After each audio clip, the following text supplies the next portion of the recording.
43তম BCS English literature অংশে আসা প্রশ্ন, who is the author of gen আয়ার?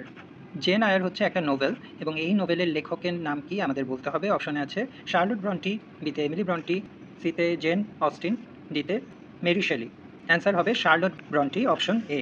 বিখ্যাত ব্রন্টি পরিবারের 3 বোনের মধ্যে জ্যেষ্ঠতমা হচ্ছেন শার্লট ব্রন্টি। তার আর একজন বোনের নাম এমিলি ব্রন্টি, উনিও একজন বিখ্যাত কবি। শার্লট ব্রন্টি ভিক্টোরিয়ান পিরিয়ডের একজন উল্লেখযোগ্য লেখিকা।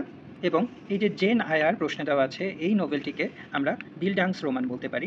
বিল্ডাংস রোমান হচ্ছে এমন এক ধরনের উপন্যাস যেখানে একটি চরিত্রের সাইকোলজিক্যাল ম্যাচিউরিটি দেখানো হয়, অর্থাৎ একদম ছোট থেকে শুরু করে ম্যাচিওর হওয়া পর্যন্ত তার যে যে স্ট্রাগলের মধ্য দিয়ে যেতে হয় সেই জিনিসগুলো ফুটিয়ে তোলা হয় বিল্ডাংস রোমান জাতীয় রচনায়। এ ধরনের বিল্ডাংস রোমানের উদাহরণ হচ্ছে জেন আয়ার। এই নোবেলের যে নায়িকা জেন, তাকেও কিন্তু অনেক সামাজিক বঞ্চনার মধ্য দিয়ে বড় হতে হয়, কারণ সে ছিল একজন এতিম। এ ধরনের বিল্ডাংস রোমান উপন্যাসের আরও দুটি উদাহরণ আমি এখানে দিয়ে দিয়েছি। একটা হচ্ছে ডেভিড কপারফিল্ড, এটি লিখেছেন চার্লস ডিকেন্স, গুরুত্বপূর্ণ।